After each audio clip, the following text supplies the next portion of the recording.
Hi, everyone. Thank you so much for tuning in. My name is Miami Gold, and I'm here with the phenomenal Catherine Wood, CEO and founder of PlanetWood Studios. How are you? Hey, Miami, nice to meet you. Nice to meet you too. So, we're going to hop right into the question. What sets your company apart from others, and what is your main vision for your company's future? Those are good questions because the setting apart question is sort of a no-brainer because there aren't a lot of female-owned studios in Los Angeles. Mhm. Um, I've built out the entire back of my house, so it's professional isolation. It's completely professional, um, commercial grade everything, which Mhm. is somewhat unusual uh, for um, a female owned setup here, especially. Um, and the second part of your question, what was the, sorry. What is your main vision for your company's future? you know, um, it, it's always changing. Uh, there, especially with COVID, it's been a real kind of go with the flow situation. Mhm. Uh, and it's, part of it is the studio itself is isolation room, control room, Mhm. and it's really meant for recording people. In the pandemic, nobody has, like, everybody's been terrified to come into the studio and then be in an enclosed space, and so there's this whole thing. So shifting to remote work and kind of using technology as your friend in a remote capacity has been an interesting challenge, I would say, actually, because at the end of the day, there's nothing like having somebody sing in the booth like Mhm. we have going on tomorrow. But yeah, so it's definitely I think just continuing to kind of like roll with the punches. Flexibility has always been an important thing. Just in LA, there are a lot of kind of you know there's a lot of ebb and flow, you know, different as far as like, I guess it's a little seasonal. Sometimes there'll be like a lot of film music, sometimes there'll just kind of all comes in different waves. Mhm. So continuing to be flexible and open to, I say yes all the time to things I've never done before. It's like one of my favorite things to do. Just like, yeah, sure, let's do it. Awesome. So you mentioned earlier not many women have a studio like yours, and the industry is progressing, but it's still very male dominated. So, what does being a woman in music, specifically engineering, mean to you? It's funny. I didn't realize when I got into it that there that there weren't any really uh many, I should say, women in the field. I went to audio engineering school in 2005, Mhm. and I was the only girl in my graduating class. I graduated number one. It's like I never really, I mean, I was like, yes, okay, I'm the only girl, so what? Like, I just never thought about it. Mhm. And then, I was hired at a commercial studio for mixing high end commercials. I worked on the first iPhone commercial, the whole like get a Mac campaign, the hi, I'm a Mac, I'm a PC, the da da da da da da. Um, you know, there were no other female engineers at the studio I was working at. Like, it just didn't really somehow occur to me that I was a rarity in what I'm doing. And I think that as time has gone on, I realize I actually have a responsibility Mhm. in being a, we call us ourselves 5%ers, is 95% male, 5% female for the engineer side. The number is even less for music producers. So like, I think the current number is 2% for music producers. So it's still kind of ridiculous, like sincerely ridiculous numbers. But um, I think that just kind of for me personally, just doing the things I enjoy and the things I'm good at and things I'm passionate about. But then also sharing some of that experience. I feel like it sort of, I began to do mentoring with Sound Girls. I'm not Mhm. sure if you're familiar. and realize that I actually have a responsibility to sort of share at least some of my experience to say, hey, the whole like, what is the phrase? If you can't, what is this? You can't see it or, I don't know that phrase, but I know the lift as you climb phrase. oh, okay. Okay. Yeah, it's like you can't be what you can't see or something like that. But I never knew that, so I just did it anyway. Like, so figure if I can be an example of some kind, um, just saying, hey, Here if you you need can, you me. can do it. You can do this. Um, uh, that is awesome. So you also did graphic design. How did the shift from art to music happen? that's a great question. I was an art major in college. Mhm, I have a bachelor's degree in like fine art, like painting and stuff. Where actually I learned how to be an artist, like for myself. When I like to create, how I like to create. So there were this that all that has transferred over. But I was working at an ad agency in San Francisco, and I just became coordinated enough to play guitar and sing at the same time. And all of a sudden, I wrote like 11 songs in 2 weeks. I was like, like I just started like cranking out songs, and I was like, oh my god, I've picked the wrong profession. So like, I sort of unplugged, uh, and um, basically took a few years to just teach myself, actually. Like, I just listened and listened and listened to everything from like the Smithsonian Jazz Collection to, I mean, it's just like it really thick. I mean, we're talking like records. Like, I was on a mission to just listen and learn my process. mhm, And then I started self recording at that time, mhm, on a 4-track recorder, and just kind of got in touch with my own musicality. My mom was a music major, and we have like long family, you know, mhm, music side. mhm, My great grandmother studied at Juilliard for voice before it was actually called Juilliard. It was the New York School for Music or some business like that. But yeah, so I just kind of got in touch with that, and then moved down to LA, and still didn't know how I was gonna like connect with like music and income. So I just had like a regular job for a while, and then I learned about engineering school, and that was when everything kind of the rubber hit the road, as they say. So uh, once that once I got into engineering school, and then full time employment, it just kind of all happened. But yeah, it's a funny. Actually, it's not that uncommon, like to have an art background or like to switch, or start doing something um, painting or graphics oriented if you're already in a creative field. But yeah, it's like I was already at like an ad agency, like I was already doing the thing. It's like, whoops. So I think what a lot of people realize during the pandemic, it's either you're going to work for someone or you have to own your company or your own company. So what was the inspiration behind establishing Planet Wood Studio? I actually, that's another great question. I I want to say it's either 1999 or 2000. I joined ASCAP. Mm, It's a performance rights organization, um, and they encourage you as a writer to, uh, if you aren't signed to a publishing deal, which I was brand new to songwriting at the time, um, they encourage you to have your own publishing company registration, as a separate account.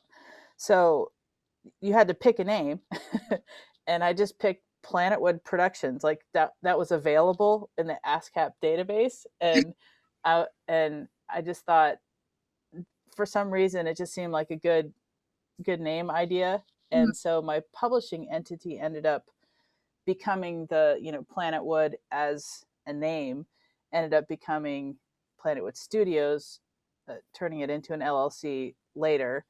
And it was really just based on me doing my own thing, but then wanting to have a limited liability company as a more protected, um, sort of uh, organizational thing for when I'm going into contracts or I'm going into, I have some level of protection um, with my for my own work, but through my company. Nice. So you mentioned earlier that you wrote about 11 songs in like one session. So what is one thing you always keep in mind when going into a new project? It really depends what the the objective is. So I'm a fairly assignment oriented person. So I never want to step on.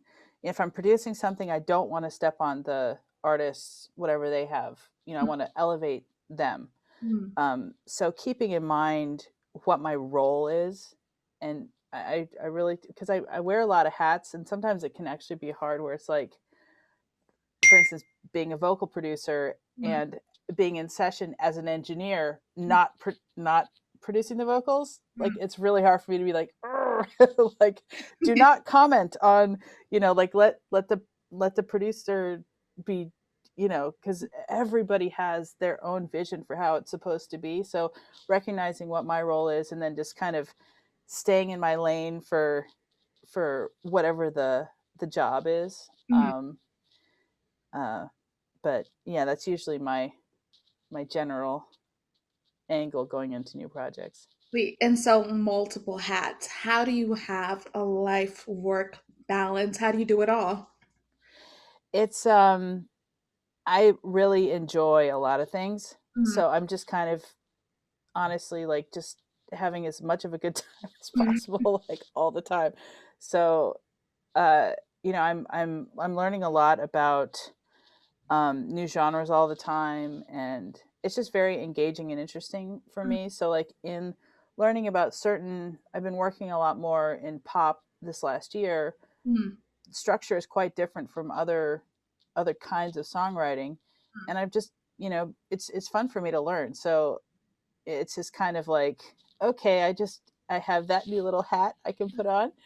um and it usually happens just by virtue of saying yes to, you know new different kinds of work, and it's just interesting. So I try to, like today I got out and did a little workout. Had a power outage today. So I was trying to figure out how I was gonna do. I have three. I had a meeting just now, and then this interview, and then I'm speaking on Clubhouse, which I've never done before. Oh my God, um at two, yeah, I'm like getting on that train um at 2 o'clock. And so I was just walking around trying to figure out, like, just getting some exercise, but also trying to figure out like how I was going to do. And then the power came back on. So yeah, praise whoever who fixed it. thank goodness. Yeah, yeah. So, but I don't know if that's a balance, but that's As long just, as you're having fun with it, you mentioned earlier having fun. If you're having fun with it, you won't even notice. yeah, it's all good. So this hops into the next question. So you said you're transitioning into like pop music, but do you see yourself transitioning into another sector of the entertainment industry? I do a lot of volunteer work, which I think kind of satisfies a lot of curiosities that I have outside of the studio. So I'm involved with the Recording Academy, which is the Grammys, um, and also the Songwriters of North America, SONA, Mhm, um, are kind of two primary groups I'm involved with right now. And so I end up sort of getting, like, I'm helping volunteer with in different capacities for these different groups, and that's kind of enough to, like, sort of burn out my, like, oh, I have all this extra energy for, like, doing other things outside of music. And then I do my volunteer work, and I'm like, yeah, the studio's good. I'm good. Like, I don't need to, you know but no, I'm always looking for opportunities. And but I don't really, I'm very, very anchored. mhm. So my I've, like, got my main ship, and then, like, I might have my little ancillary little speedboats, that zip on out for other stuff. But, like, for the most part, I don't really You're go still any. on Yeah, I don't. Yeah, I'm not like, yes, the evolution of PlanetWood Studios is going to be 12 studios. No, like, it. I'm I'm here. And yeah, if anything, the evolution is in like who I'm working with, or I've had different production setups in the past and things like that. So um, and evolved it, at some time. 2 years ago, I was renting the studio out like to other people. Mm.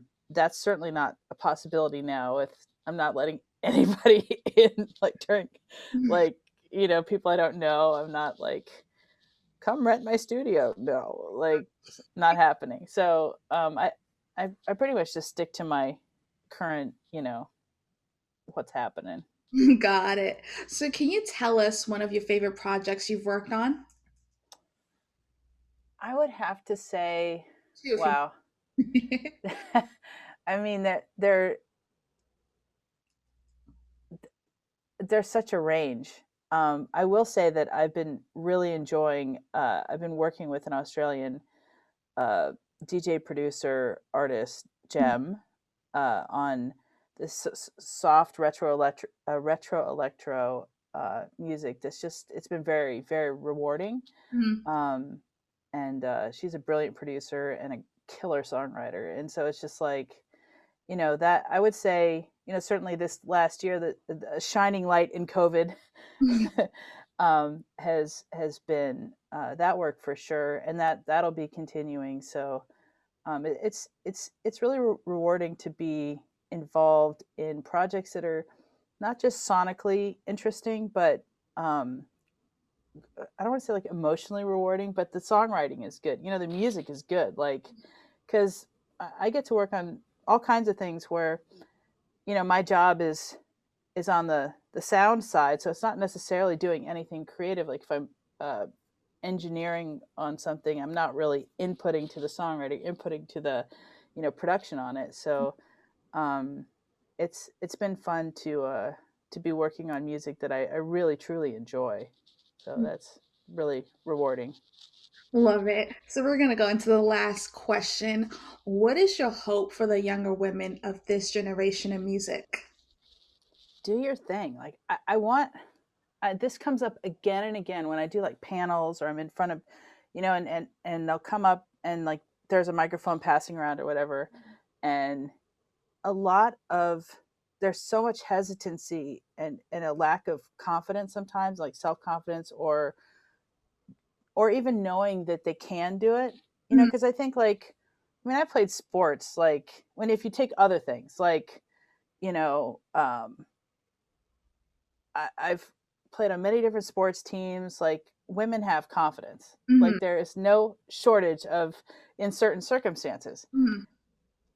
Occasionally, though, and especially in a field where there are so many unknowns, I think, Mhm. and maybe those can be barriers. The confidence like goes like it just goes like gets real low for some reason, and I think because I was like just oblivious. Like it honestly genuinely didn't occur. I'm just like, oh, I'm the only girl. Oh, whatever. Like I was just like, let's go. Um, but there are so many girls that are either, unsure of what their role could be, or I would just say like that confidence, the passion, like just do it, Mhm. do your thing. I think now is really like it's Now, such a different time. Yeah, there's a lot of I love that the diversity and inclusion and there was a at the Grammys in New York. When was it? Three or 4 years ago, Janelle Monae did the Times Up speech. I'm not sure if you're familiar with it, but it's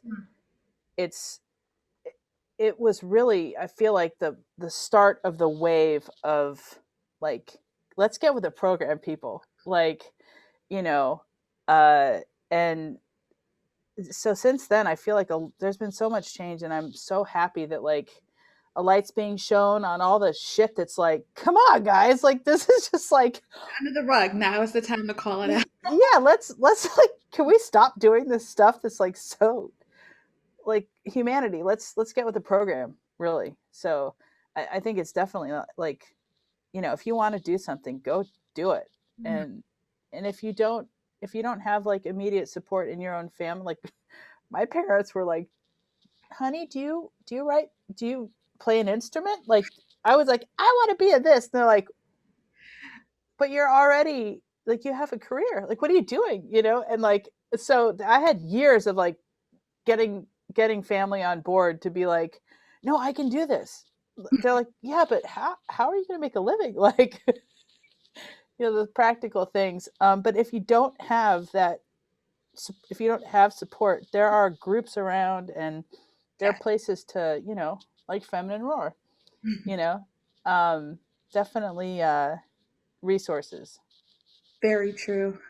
Thank you so much, Miss Catherine. It has been a pleasure getting to know you, learning about your journey. Do you have any final words for us?